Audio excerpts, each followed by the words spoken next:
Jika di kesempatan kemarin kita membahas tanda-tanda seseorang sedang memikirkanmu, kali ini kita akan membongkar alasan dibalik terus kepikiran seseorang. Setidaknya, ada beberapa teori yang bisa menjelaskan hal ini, dan mungkin beberapa di antaranya akan membuatmu terkejut. Penasaran? Oke, simak sampai habis. 1. Perspektif spiritual. Dalam dunia spiritual, ketika kita terus memikirkan seseorang tanpa alasan yang jelas, hal ini sering dianggap bukan kebetulan, melainkan bentuk dari koneksi jiwa. Setiap jiwa diyakini memiliki ikatan yang tak terlihat dengan jiwa-jiwa lainnya, terutama mereka yang punya peran penting dalam perjalanan hidup kita. Dalam pandangan ini, pikiran yang terus tertuju pada seseorang bisa berasal dari getaran energi batin yang sedang berinteraksi di dimensi non-fisik. Artinya, meskipun secara fisik kamu dan dia tidak saling bertemu atau berbicara, jiwa kalian bisa saling menyentuh dan menyapa dalam bentuk energi. Inilah yang membuat tiba-tiba kamu merasa gelisah, rindu, atau terpikirkan wajahnya berulang kali. Selain itu, spiritualitas percaya bahwa setiap pertemuan dalam hidup bukanlah kebetulan, melainkan bagian dari rencana jiwa yang sudah ditentukan sebelum lahir.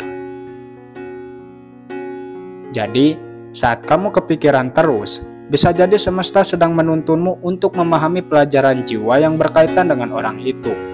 Baik itu pelajaran tentang cinta, kesabaran, melepaskan, atau mengenal diri sendiri lebih dalam melalui kehadirannya.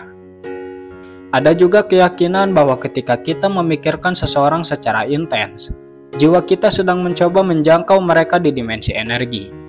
Dan jika mereka pun memikirkan kita di saat yang sama, maka getaran itu akan saling bertemu dan membentuk resonansi batin yang sangat kuat. Dalam hal ini, memikirkan seseorang bukan sekedar kebiasaan pikiran, tapi sinyal bahwa ada hubungan spiritual yang masih aktif di antara kalian. 2. Teori sinkronisitas. Dalam konteks memikirkan seseorang secara terus-menerus, sinkronisitas bisa muncul dalam bentuk yang sangat halus, tapi terasa signifikan. Misalnya, saat kamu memikirkan seseorang dan tiba-tiba dia menghubungimu, atau bahkan kamu melihat sesuatu yang mengingatkanmu pada dia, seperti menemukan namanya, lagu favoritnya, atau tempat yang pernah kalian kunjungi bersama. Menurut teori ini, kejadian-kejadian itu bukan sekedar kebetulan biasa, melainkan tanda bahwa ada sesuatu yang sedang bekerja di bawah permukaan kesadaran. Pikiran dan perasaan kita, terutama yang kuat dan konsisten, bisa menciptakan resonansi tertentu yang mengundang kejadian-kejadian serupa di dunia nyata. Artinya, ketika kamu terus memikirkan seseorang, bisa jadi kamu sedang membuka pintu untuk pengalaman-pengalaman sinkronisitik yang menghubungkanmu kembali dengannya. Sinkronisitas juga menunjukkan bahwa alam bawah sadar kita bisa sangat peka terhadap tanda-tanda yang diberikan oleh semesta. Dalam banyak kasus, seseorang yang muncul terus dalam pikiran kita adalah bagian dari dinamika emosional atau spiritual yang belum selesai. Jadi, ketika kamu merasa kenapa dia terus muncul, teori sinkronisitas akan menyarankan kamu untuk memperhatikan pesan-pesan kecil di sekitar. Karena bisa jadi, semesta sedang berbicara lewat kejadian-kejadian itu. 3. Law of Attraction. Law of Attraction adalah hukum universal yang menyatakan bahwa apa yang kamu pikirkan dan rasakan secara konsisten akan menarik hal-hal serupa ke dalam hidupmu. Dalam konteks ini, ketika kamu terus memikirkan seseorang, secara tidak sadar kamu sedang mengirimkan sinyal energi ke semesta. Dan Law of Attraction menyebut sinyal ini sebagai vibrasi. Pikiran itu seperti magnet, semakin kuat kamu memikirkan seseorang dengan emosi tertentu, semakin besar kemungkinan energi itu akan mempengaruhi realitasmu. Menariknya, jika seseorang juga sedang memikirkanmu dalam frekuensi yang sama, maka hukum ini bekerja dua arah. Getaranmu dan getaran dia akan bertemu di medan energi semesta. Inilah yang kadang membuat seseorang tiba-tiba menghubungi kita, muncul dalam mimpi kita, atau kita tidak sengaja bertemu dengannya. Namun, Law of Attraction juga memperingatkan bahwa apa yang kamu fokuskan terlalu keras, apalagi dengan rasa takut atau gelisah, justru bisa membuat kamu semakin jauh dari kenyataan yang kamu inginkan. Jadi jika kamu terus memikirkan dia tapi disertai rasa sedih, kehilangan, atau kekhawatiran, maka law of attraction justru bisa menarik lebih banyak ketakutan itu ke dalam hidupmu. Jika kamu memikirkan dia dengan rasa syukur, penuh cinta, dan percaya bahwa semesta akan mempertemukan kalian jika memang jodoh, maka getaran itu akan bekerja secara positif.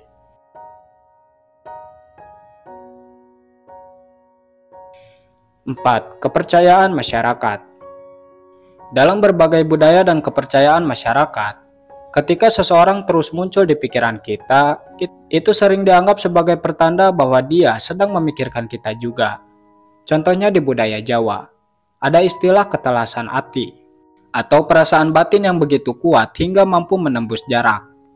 Ketika kamu merasa gelisah, tiba-tiba teringat seseorang tanpa alasan, atau bahkan merasakan getaran hati yang berbeda, ini dipercaya bahwa orang tersebut sedang memanggilmu lewat hati.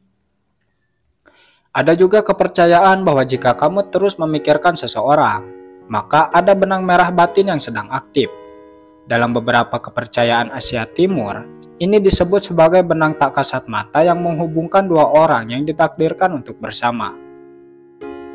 Masyarakat juga percaya bahwa mimpi tentang seseorang secara berulang kali adalah tanda batin bahwa kalian sedang berinteraksi, khususnya jika mimpinya terasa nyata atau membuatmu emosional setelah bangun.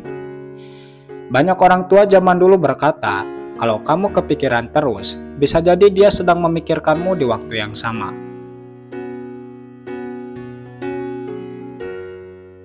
5. Teori kuantum entanglement.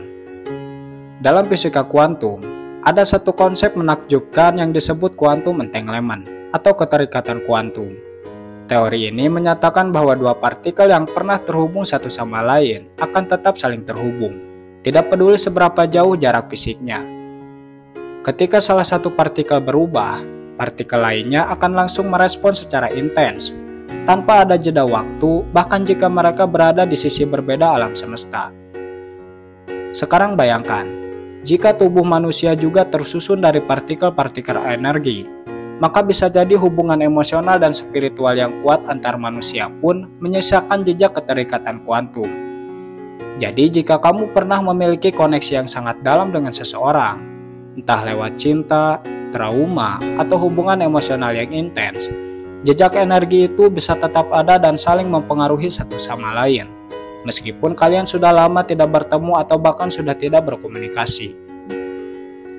Dengan kata lain, ketika kamu terus memikirkan seseorang tanpa tahu kenapa, bisa jadi kamu sedang menangkap resonansi perubahan energi dari dia. Mungkin dia sedang merasa sedih, rindu, atau terpanggil secara batin. Dan kamu, sebagai partikel yang pernah tertantang bersamanya, merespon perubahan itu secara intuitif. Meski teori ini belum sepenuhnya diterapkan dalam konteks hubungan manusia oleh ilmuwan mainstream, banyak spiritualitas dan peneliti energi percaya bahwa entanglement ini adalah penjelasan ilmiah dari ikatan batin yang selama ini hanya dianggap mitos atau intuisi.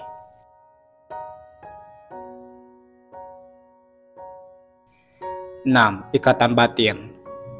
Ikatan batin adalah koneksi emosional yang begitu dalam antara dua individu, hingga apa yang dirasakan oleh satu orang bisa dirasakan oleh yang lainnya, meski tanpa kata-kata, tanpa pertemuan, bahkan tanpa kabar. Ini bukan sekedar perasaan biasa, tapi sebuah hubungan tak terlihat yang tercipta karena pengalaman bersama. Ketika kamu terus memikirkan seseorang tanpa tahu sebabnya, bisa jadi kamu sedang mengalami respon dari ikatan batin tersebut. Misalnya, kamu tiba-tiba merasa gelisah, teringat wajahnya, atau muncul perasaan rindu yang datang begitu saja. Hal-hal seperti ini sering dianggap sebagai sinyal batin bahwa orang itu juga sedang mengalami gejolak perasaan yang berkaitan denganmu.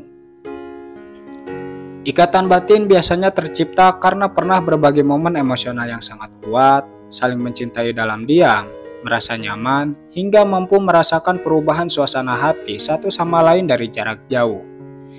Menariknya, ikatan batin tidak selalu berarti kamu dan dia harus bersama secara fisik.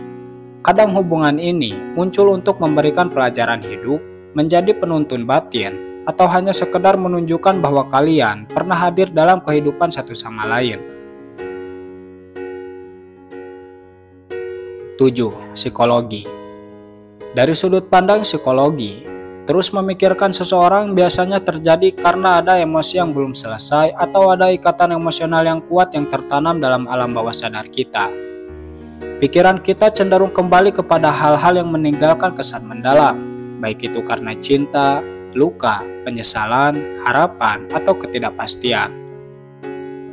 Menurut teori Zeigarnik Effect, ini adalah kecenderungan otak untuk terus mengingat hal-hal yang belum selesai. Jadi jika hubunganmu dengannya belum memiliki penutupan yang jelas, atau ada harapan yang belum tercapai, sehingga pikiranmu akan terus kembali kepadanya. Ada juga menurut attachment theory. Ini adalah ikatan emosional yang terbentuk sejak awal, terutama dalam hubungan yang memberikan rasa aman, nyaman, atau justru traumatis. Adapun menurut penjelasan medis, ini berkaitan dengan dopamin, di mana dopamin otak menyimpan kenangan emosional yang menyenangkan sebagai cara untuk mempertahankan rasa bahagia.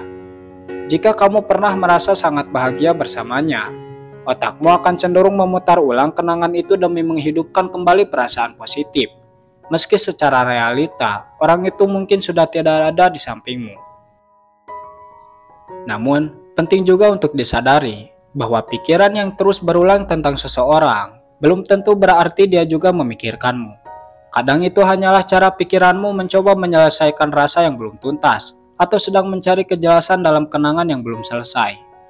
Tapi jika perasaan itu datang bersamaan dengan tanda-tanda dari aspek spiritual, energi, dan batin seperti yang sudah kita bahas sebelumnya, bisa jadi itu lebih dari sekedar psikologis biasa. Itulah beberapa teori yang bisa menjelaskan mengapa seseorang terus muncul di pikiran, atau kenapa kita terus kepikiran seseorang.